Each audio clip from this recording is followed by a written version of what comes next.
们不希望它变成一个非常官僚的一个气息的建筑物，希望它融入到这个环境里面，它也就像一个转角的咖啡厅一样，可以让市民可以来这里洽公是非常舒服的。整个的一个设计是朝绿建筑那个迎击的方向来进行我们屋顶除了太阳能板以外，我们也是3合1的隔热，因为我们南部的地震多，所以我们当时就没有采用面砖这样子的，会容易掉下来损坏伤害到居民的一个材料，反而是用耐候性的涂料，这具有隔热，也具有清洁制洁的效果。那另外整个的一个外观造型，包括整个转角这个区政大楼它是一个水与绿，它是一个波浪在进行的。到晚上的时候，有一个公共艺术的一个灯光秀，它跟花园夜市刚好可以呼应，有5种不同的一个表情会出现。各个公所的行政大楼就是我们地方建设的一个非常重要的一个指标，也是我们所有的一般的市民他的一个洽公的一个重要据点，包括民政、户政这个新的行政大楼，还有包括托婴中心，这个完全是符合我们对未来的一个规划。那大家也知道，一旦发生地震、风灾的时候，其实我们的公所就兼具了一个指挥应变，还有避难安置，还有救灾救护的一个任务。所以区公所是我们地方上非常重要的一个灾防指挥中心，以及救灾的一个堡垒。以最实质的行动盖一个新的区公所，其实未来的路会更长也更远，打造出一个安全然后具现代化的一个基础设施，可以提供的服务功能会更完善。那未来的服务呢？比以前更加的一个便利，停车变得方便。那还有所谓的一站式服务，你要申请户籍誊本、地籍誊本都可以一次到位。在2楼更设有我们的亲子阅读区，来让洽公的家长们跟孩子也有一个可以阅读的一个好地方。停车场上盖好。第2就是讲，咱有托婴中心。第3就是讲，民众要办的空间有够大。以前就是第1点要停车嘛无方便，即嘛搬来这，无论倒一项啦会使讲，大家都非常的方便啦。掌握市政3分钟，台南进步向前冲。请接场。北区区政大楼总共要花3亿6千万，那其中中央补助9千万，地方要自筹2亿6千多万，所以说可以说，第一个花费不少，第二个大多数是地方的钱，第3个事实上对于北区新的处所这个地方有非常大的帮忙。因此呢，提供政府的服务品质跟效能，提供更多的活动的空间，满足户政、地政跟区政的一站式服务，可以让民众的洽公更方便，减少舟车劳顿。因此呢，我们非常欢迎各位好朋友能够来北区新的区政大楼走走逛逛看看，来接受奉茶，那也能够来这边洽公，一定能够让市民朋友们更开心，感受到政府满满的服务诚意。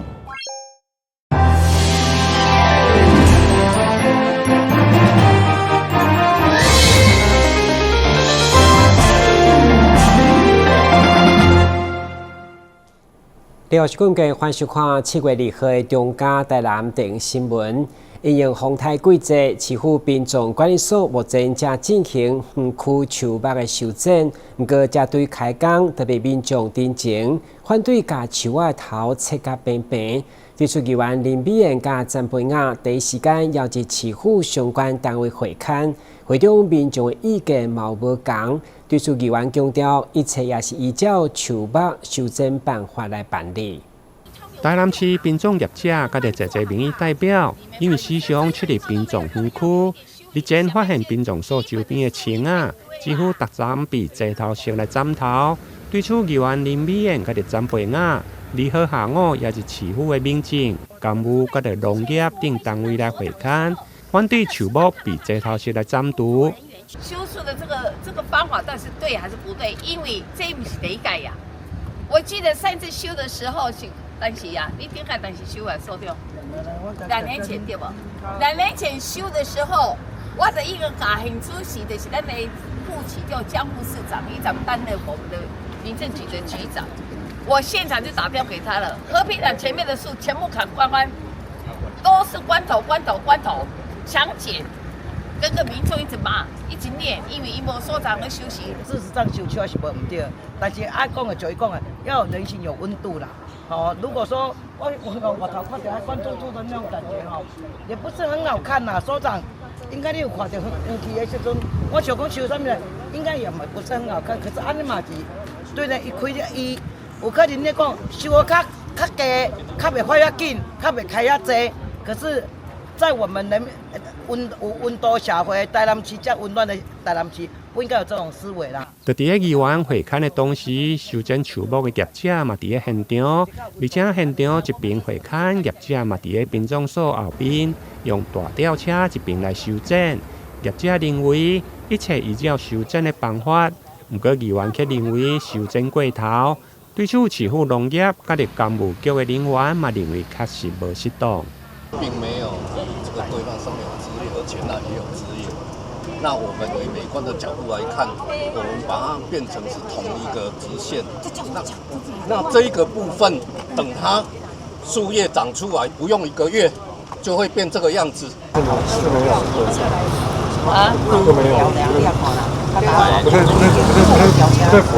我们有分冬天修剪，但是因为它是休美前，我们有大尺寸的修剪。还是冬天哦，夏天天气很，这是夏天对吧？夏天是生长期间皆可进行小尺寸的修剪哦，以树木整形美容为主哦。那是夏天，我们现在是夏天，有听到无？唔定业者甲市府的意见无同，就连当地居民嘛徛出来反对。虽然议员甲殡葬业者认为树木应该保留树荫，不过当地居民却认为树荫济容易搞网虫。伫双方意见无同的时，议员嘛认为一切依照市府新稻树的修剪办法来办理。台南新闻林永根采访报道。随着科技甲网络普遍，诈骗的手法嘛一直换新，其中老人会因为资讯落差，成为诈骗集团的目标。所以中嘉宽屏三冠王相助车持续举办社区的媒体素养甲防诈骗宣导。7月1號伫永康西灣里活動中心，更特別邀請高齡志工來演出不動產詐騙等情境的短劇。透過老人守護老人的在地影響力，為社區建立堅強的防詐騙安全網。淡市永康西灣社區發展協會1993年成立以後，不管是對長輩關懷、推動社區營造、罪犯自主防災等方面，攏深受政府肯定。這回中嘉寬屏三冠王相助車團隊持續推動媒體素養甲防治詐騙的社區宣導嘛來到這，會中平均7-80歲，甚至要90歲高齡的長輩攏踴躍出席。除了知影要查證來分辨真假消息，當頭起就是要請老齡志工用稅籍、地籍等不動產詐騙的情境短劇，甲長輩唔通隨便點，唔通互人資料，愛記165防詐騙專線，避免老本攏被騙了了。會連結你莫去代理，啊嘛莫去來看，你較緊第一個動作。就敲電話，咱官方的電話165反詐騙集團，你來敲伊，咱的官方的伊會甲你講，這個電話是真的還是假的？啊，你唔好連這個動作你無愛，啊你變到互變成啊看咧行，啊就唔好啊，啊你個褲底啊就無去啊。哦，莫互伊看咧行，你就對。哎呀哎呀。遇到被诈骗，我们就知道这个知识，我们就不会被他诈骗。不是每一个都是真的，每一样事情都要问清楚了再来做啊，最好有什么事要跟自己的家人说清楚，才不会误入诈骗集团的圈套。随着科技甲网络普遍，诈骗手法嘛一直换新。有一寡时代因为资讯落差，时常成为诈骗集团的目标。所以中价款评团队甲台南市志愿服务推广中心合作，培训了这群防诈骗经济职工，也是希望透过老人守护老人的在地影响力，为社区建立坚强的防诈安全网。嘛，互西湾社区相当甘配。咱中价款评来到阮这个西湾发展协会咱社区来遮，甲阮做甲老人解说一寡什么叫做诈骗。其实一般拢知影，毋过咱真欢喜，因今仔日经过解说佮演戏，互阮知影讲这真正是有这个诈骗的存在。所以以后也更较拒绝，注意这个诈骗的问题。这群长辈虽然无受过戏剧训练，不过靠着自信甲经验，对被宣导者转化为防诈经济。未来无论是伫社区据点，也是日常生活，因拢随时传播正确观念，共同打击诈骗犯罪。台南新闻军籍采访报道。台南市115年暑假伫7月1号正式开始，市府为了保护青少年，启动为期2个月青春专案。其中委托伫第一天亲自主持联合客家亲情教育，带领12个局处超过160名人员，会同警方进行专区扩大联检，宣示强烈扫毒不法，加保护青少年的决心。为因应暑假来临，并防止青少年踏入不良场所接受犯罪引诱，台南市7月1号暗时开始实施青春专案。第一天的动员优势警力全面扩大联检到8月底为止。其中委托伫主持联合客家亲情教育过后，嘛亲自带队，针对青少年容易组织惹事的场所、舞厅、KTV、网咖等网络场所进行强烈彻查。在暑假的暑期期间的青春专，我们特别重视对于年轻朋友不要被诈骗集团，也不要被毒品集团所利用。本身呢，我们也提供相当正向的一些活动，由警察局、社会局以及相关教育局相关的局处，大家来办理。那也期望同学能够有一个这个健康安全的暑假。尤其我们已经是连续好几年了，在暑假期间没有发生溺水，年轻朋友没有发生溺水事件。我们希望能保持这样子的一个记录跟传统，让年轻人不管是从事户外活动、水上活动，或者是这个夜间自己的在暑假期间，不要因为一时疏忽，或者被同侪或者被别人歹徒所利用，而一失足成百年恨。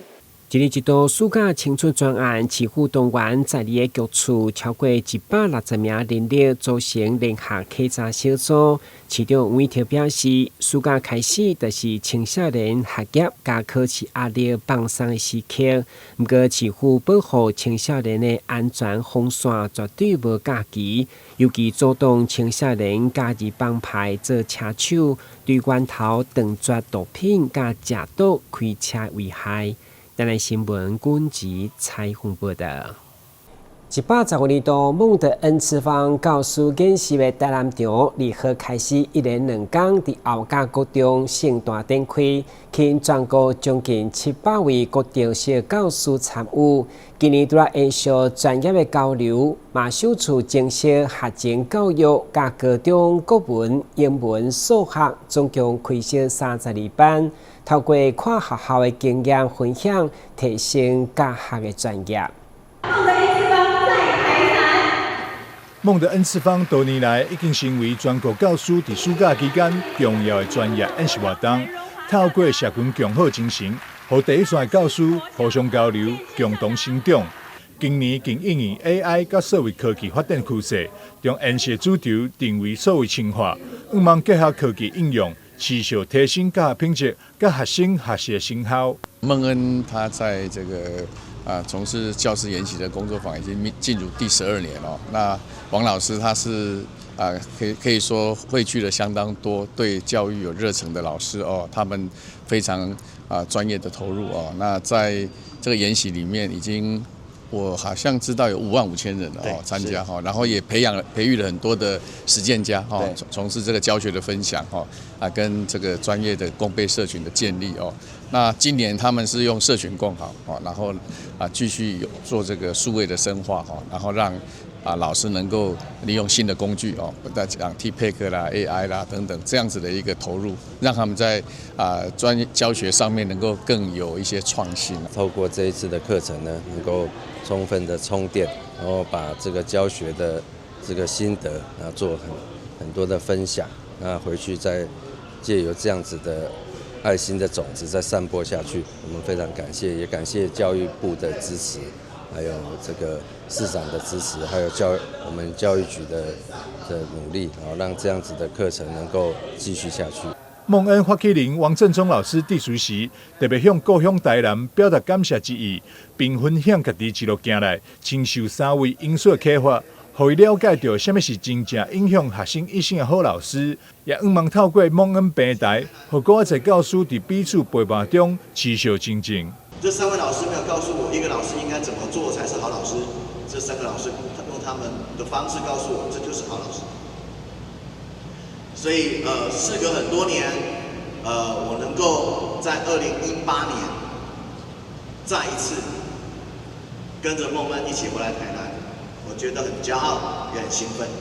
一直到今天第9年了，是孟恩在台南的第9年。孟恩有12年的时间，但是呢，台南就占了孟恩的3/4的岁月。这9年来，我们在台南创造好多第一次。今年我们又在台南做了第一个实验，那就是我们把学前还有高中的2个班级一起在台南开了出来，这也是全台湾孟恩的第一场。为呼应12档国教政策，今年新增高中国文、英文、数学以及学前教育等班别，进一步落实向学扎根、向上延伸的理念。同时聚焦伫咧社群强化、甲数位深化2大主轴，课程能力 AI 共备技巧，协助教师善用科技提升备课效率、甲教学品质，也让学生得到更加丰富而且多元的学习体验。台南新闻张伟忠采访报道。旅游景点、私房秘境拢底家，特色美食乐力哉，生活时事抢先报，中嘉新闻周报，深耕在地，放眼全国，掌握最新地方资讯。每周6下午1点，就在高雄都会台。以台湾历史为主题，结合电成功开台历史的湖水沟传奇左游，日前伫台北乡土教育中心举办左游体验以后，需要嘛来到台南伫中西区图书馆打造全新体验的文化教育场所，要互历史永立生活。历史唔定是阅读，更会用亲身来体验。有着中华天下爸母心关怀促进会。甲着台北市古亭商圈发展协会主办，台南市中西区公所协办的全台文教扩散计划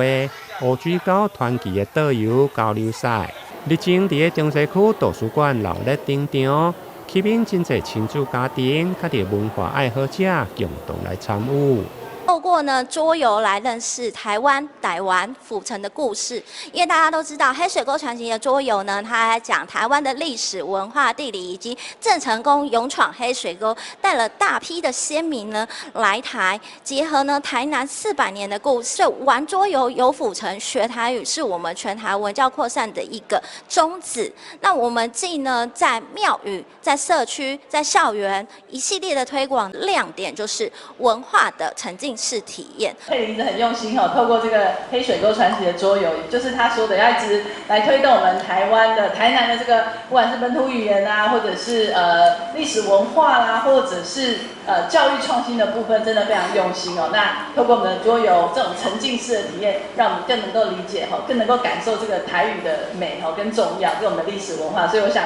佩玲很用心，那也很感谢大家今天的参与。现场出席的贵宾有议员陈怡丁、赤坎澎湃商环理事长等，其中中西区长蔡家福也佮化身历史的人物郑成功来登场，佮着大小朋友来互动，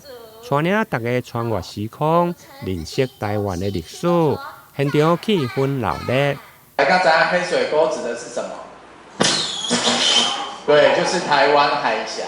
哦，那我们这次的桌游其实也是在讲述我们的明末清初跟郑成功时期，就是先民来台那个时候的一个故事。哦，那个充满了未知跟挑战时期的一段故事。啊，今天真的非常感谢大家的参与。啊，大家刚才我今天粉墨扮演的角色是什么？对，郑成功。这项转台文教扩散计划，并不是单一的活动，而是持续推动的文化教育行动。未来将透过跨县市、跨领域的合作，建立台湾沉浸式文化教育的网络。台南新闻综合报道。基于被引进新一代达文西 SP 系统，只需要2.5公分的单一切口，就能完成真侪复杂的微创手术。比目前的达文西系统需要3-4个空喙，更较有优势。该系统可以用短短2礼拜，就已经完成胃癌、肝癌肿瘤等手术，造福真侪患者。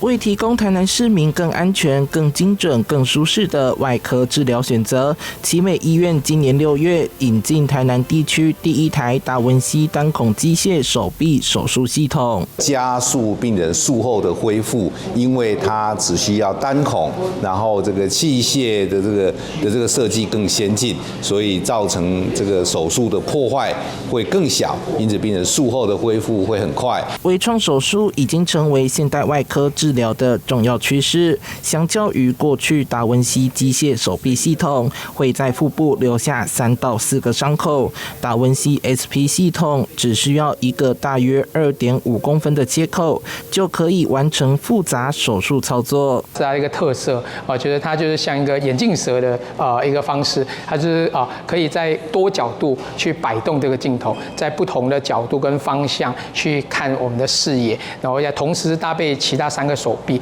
那就可以在比较困难的角度可以做一些事情。启用第一例是帮85岁的妇人完成胃癌切除与胃肠重建，至今已经完成肝肿瘤、胆囊切除、腹壁疝气修补等手术。虽然方便，但操作难度极高，医师还是建议要看手术难度，才能达到精准又安全的医疗品质。记者周海棠的报道。台北南洋街一带，除了是大家真熟悉补习班甲美食街，当初伫遮某一间豆泥店的早餐会，确定台积电科技发展的基础，所以台北市政府甲潘文渊文教基金会等单位合作，拍算伫遮设立纪念牌甲艺术作品，希望呈现台湾半导体发展的关键时刻。在台北市长蒋万安与前工研院董事长史清泰、前台积电副董事长曾凡成等多位科技大佬，同时也是当年核心工程师共同见证下，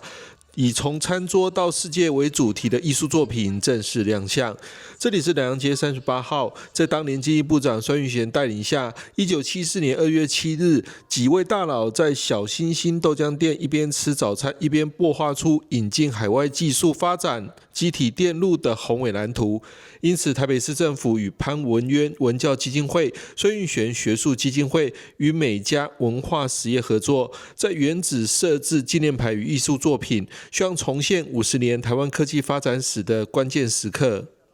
50多年前，台湾面临产业转型的严苛的时刻，在资源极度缺乏的环境之下，一群具有远见的前辈先进开始思考台湾未来的路应该怎么走。他们深知到，只有依靠科技、人才跟创新，才能让台湾走向世界。1974年的2月7号，潘文渊先生返台，跟孙运璇部长桂华先生、高玉树部长、黄贤体先生、王兆正先生及康宝煌先生等7位，在台北市小星星豆浆店举行一场早餐会议。会中讨论的核心就是如何振兴台湾的工业。潘文渊先生明确地指出，台湾必须要发展具有前瞻性的科技产业，而电子工业最重要的基础就是基体电路，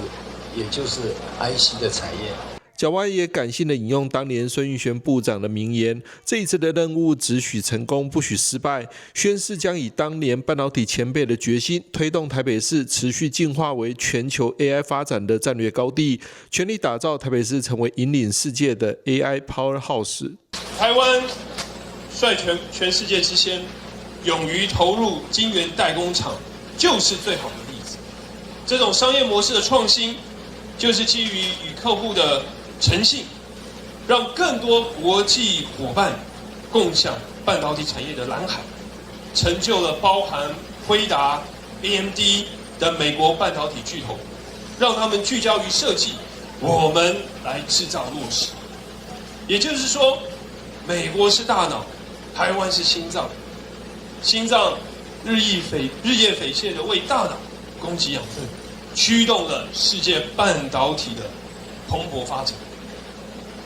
台北市政府、台北队会持续秉持前辈们的意志，在成功争取辉达第一座海外总部落脚台北之后，持续建构串起南港、内湖、北市科的台北科技廊带，努力打造台北成为全球 AI 科技产业发展最强的一颗心脏，也会与全世界的伙伴一同继续引领世界 AI 的发展浪潮。记者张启腾台北报道。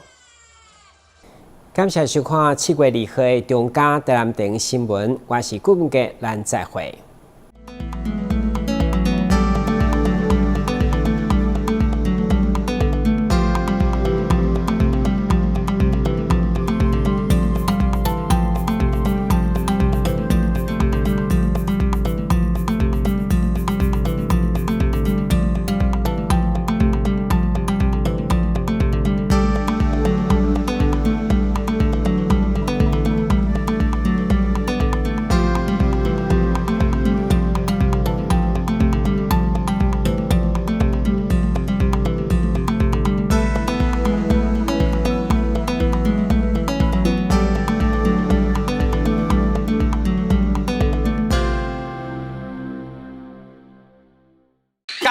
只来1天也可以保职灾保险吗？可以。啊，我们不是公司，这样也可以加保哦。可以。加保职灾保险会不会很难啊？一点都不难，可以通过统一超商 iPhone 机台申报，或透过电脑、手机上劳保局官网申报。代为申报特别加保的职业工会也能办理。缴费完成，保障生效。实际从事劳动人员也适用于特别加保哦。特别加保真便利，临时上工好安心。浓烟是火场内的头号杀手。我们用1:1打造居家的实验屋，用2间房间来做对比的实验。一间门是开着，一间关上门。如果已经看到浓烟，关好门，等待救援才是最安全的选择。发现火灾时，当你看到浓烟了，请尽速将房门关上。1号选手出场，信心十足。挑战失败，骑车上驾训，安全不靠运。2号选手考场练习，看起来有些紧张。是过关了吗？挑战失败。骑车上驾训，安全不靠运。代考区2人组第3次报考。这次如果真没有考过，我就不要考了。我有办法。骑车上驾训，安全不靠运。现在报名还有补助哦。你听过指差确认吗？交通部于112年3月起，已全面要求运输业驾驶人应落实路口停让行人，并要求大客车驾驶人于路口要执行指差确认。另外，大货车驾驶人也于113年8月扩大响应，转弯暂停安全再行运动。大型车辆入口应停让，只差确认安全有保障。公务人员依法行政，行使裁量权，做成行政处分，而民众不服时，只能提起诉讼。